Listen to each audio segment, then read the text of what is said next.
Welcome to eLibrary Minnesota using Elm in the classroom. Today's module is on eBooks Minnesota.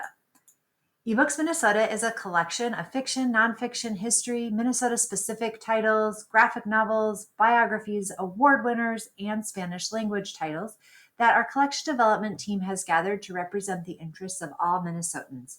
It has unlimited simultaneous users and no licensing issues, which makes it ideal for classroom use. You can have all the students in your classroom looking at the same book at the same time. To access eBooks Minnesota, you can go through the Elm portal. You can click on Student Research and then eBooks Minnesota for the level of student that you're working with.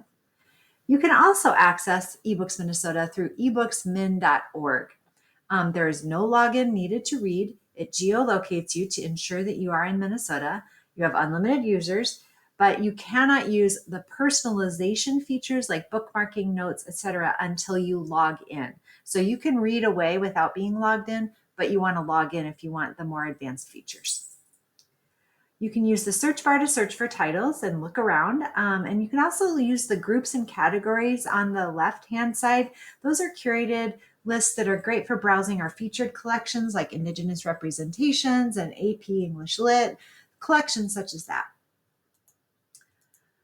You can access also the advanced search on the left-hand side of the screen, really easy to use, and that'll help you kind of narrow down the grade level that you're looking at and just different subjects. It's a nice advanced search, really simple and straightforward to help you find what you need.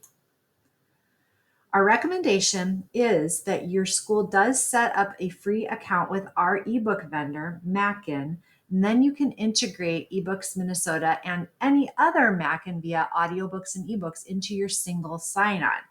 So students with a free account can use your school's login credentials. And I'll explain a little bit more about that in a minute.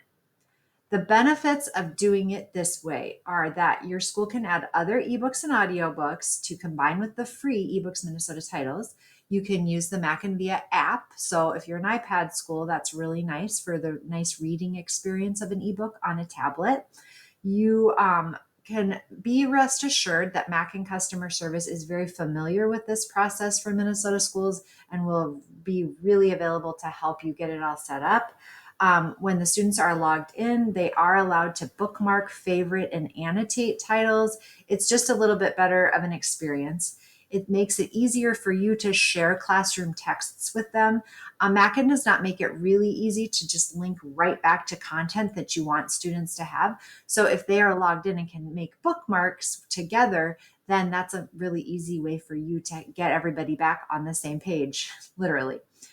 So contact your tech integration person or your media specialist, whoever may be in charge of ebooks and audiobooks at your school, to make sure that your school is taking advantage of this. And I will give you the contact information for who to contact at Mackin about this at the end of this presentation. So once you're in an ebook, this is what it looks like if you are not logged in. You can view the book information. You can access the linked table of contents and jump around that way, and you can search the text. You can also do the read aloud, changing the font size, and then change the view from single page to double page. That's all without being logged in.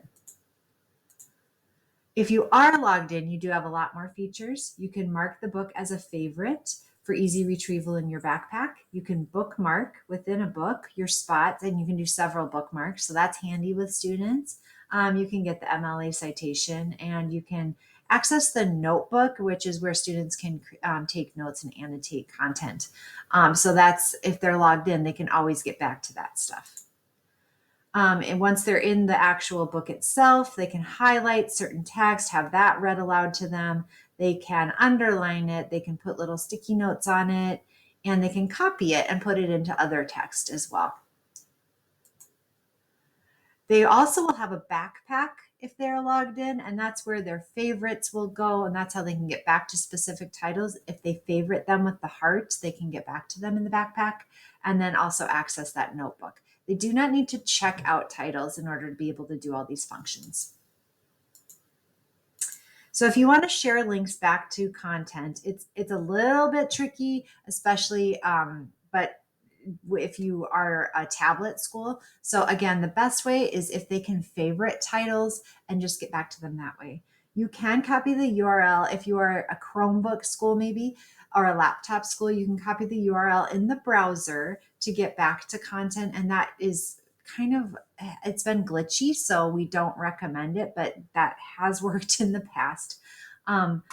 So really just test your links to make sure they're working if you're going to try to link with students directly to content.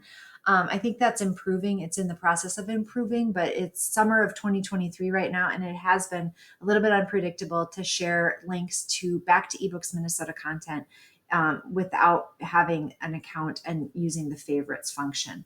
Brian Kretzmeyer is our fearless Mackin eBooks Minnesota leader and he will help with all of these questions too.